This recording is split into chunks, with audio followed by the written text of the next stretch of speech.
Do you think we need another striker? Because we've been linked with Toney in January. Would you have that? And there's obviously the Osimhen rumours, which haven't gone away with all the stuff in Italy and the fact he's contracted until 2025. He could be on the market in the summer. Like, do you think we need either of them strikers? Do you think we need a striker? And actually, would you if you was offered Toney in January or Osimhen in the summer, where would you lean towards? Yeah, I got asked this question last night, and it sparks a great debate, this question. The way I would answer it is, do we want to look at where we are right now, or do we want to keep looking towards the future? Because I'm sick of doing that, Deluded. I've been doing that for 15 years, bro, right? We're in another youth project now. This is 3.0 youth project. We had the one before it with Wilshere and Ramsey, and the one before that with Fabregas and Van Persie. So far, ain't worked. So maybe it's third time lucky, right? I hope it works out.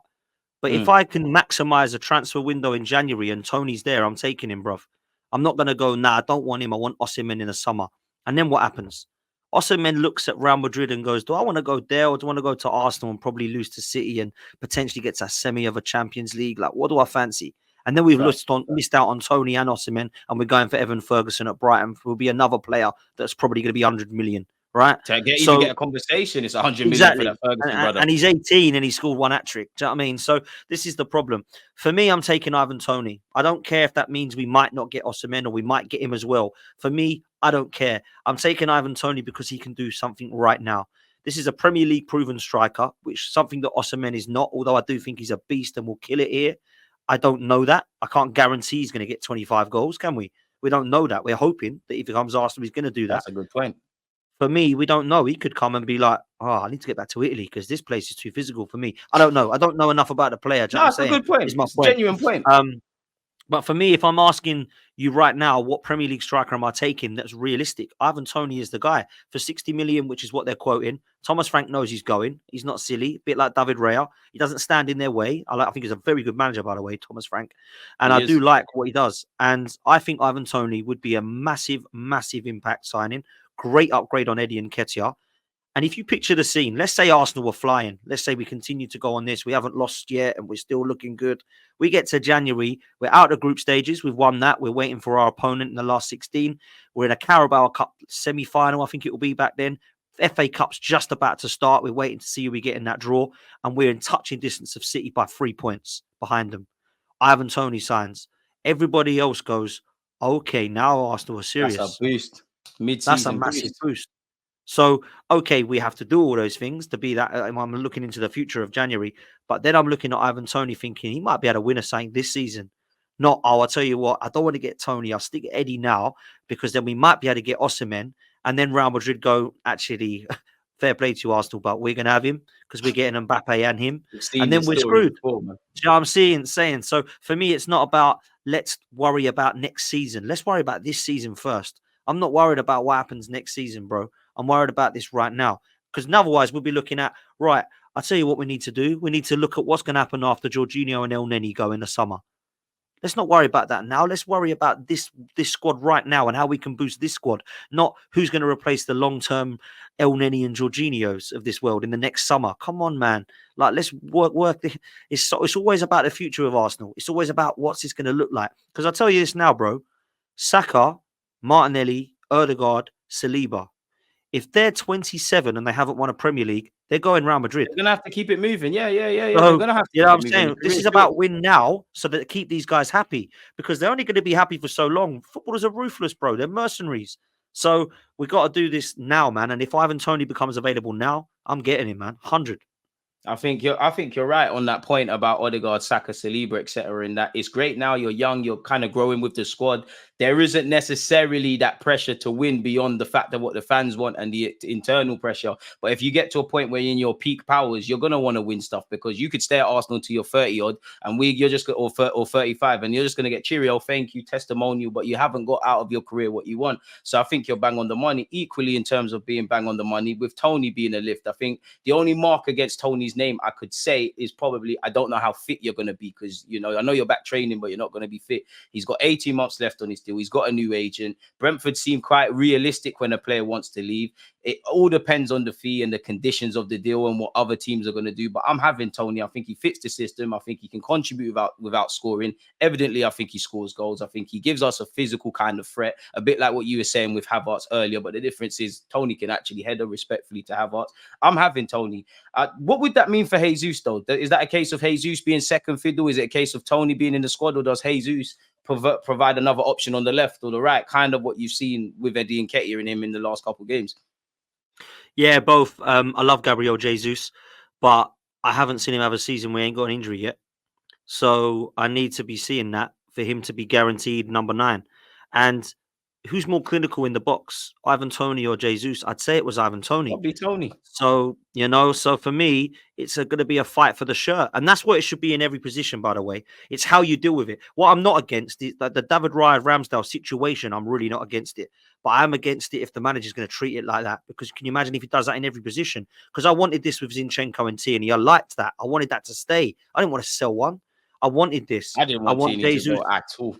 No, man, he's one of my favorite players, Tierney. I love the kid, right? So for me, Ivan Toney and Jesus, let's just say, let me just think of one: Pedro Neto and Saka, Martinelli and Trossard. Same. They're not the same levels, but for me, they're quite close. They're not a huge drop off. They could all put pressure on each other's spots if you're not doing your jobs.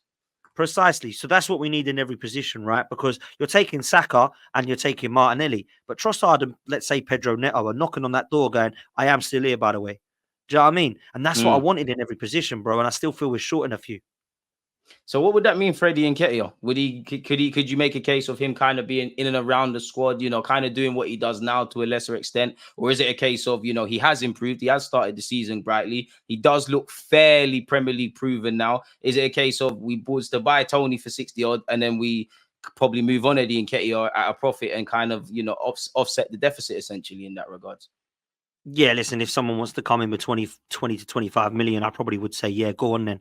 I know that people might think that's cheap, but at the same time, I think he'll want to go if he's third choice.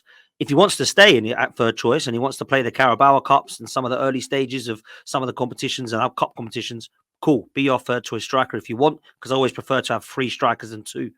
But I don't believe he'll want to do that, and I think we should respect it and say, see you later. Listen, if Brentford won in January, want him, I'd swap him for Toney.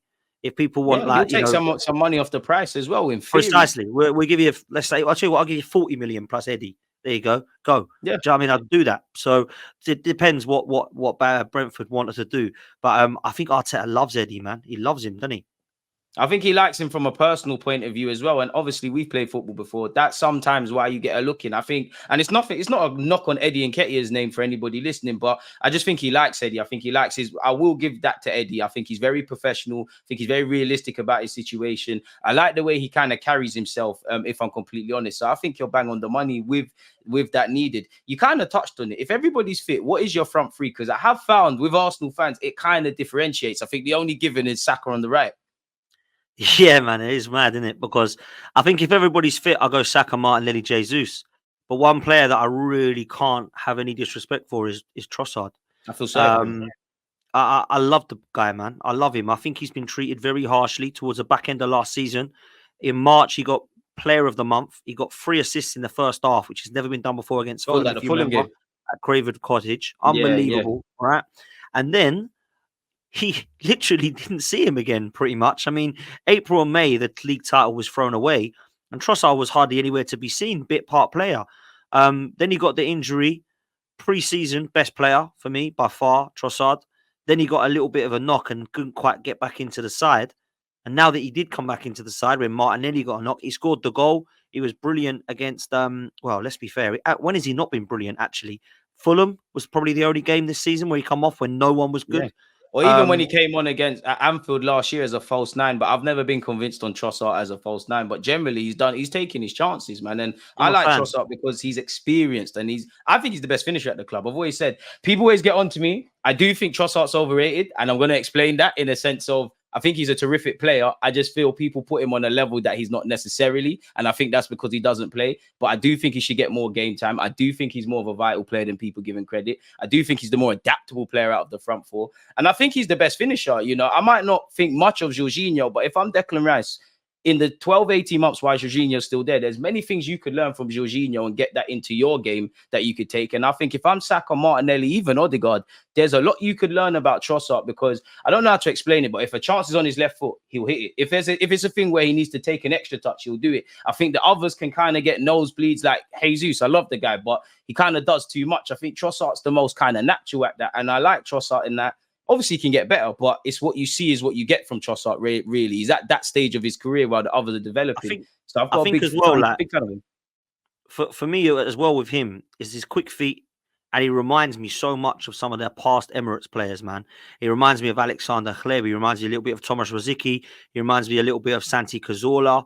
He reminds me a little bit of Freddie. Do you know what I mean? The quick feet is there. Like, and maybe he's not at the elite level of some of those names, but for me, I think he's definitely a very important player. And if I tell you this now, if everybody's fit, he's the one sub I look at and go, when are you coming on? Because you can make an impact. And that's what's important for me. Slide even play him in Odegaard's role in the 10 and do a little thing in that regard. The only thing I'm not convinced with Trossard is playing as a central midfielder in that left 8. I think some games we get away with it, but there's also them other aspects. But Trossard's a very good player, and I did want Mudryk because in hindsight it looks like that was a bullet dodged, but that's what Arteta wanted. But where we've lost with Mudryk, we've gained a lot with Trossard, and I know many people look at Trossard like he's old. Yes, he's more significantly experienced than some others, but he's at 28, 29. There's many years in the tank. I wouldn't say he's exceptionally quick or exceptionally slow, but he has got a bit of pace. But he doesn't rely on that, so it's not like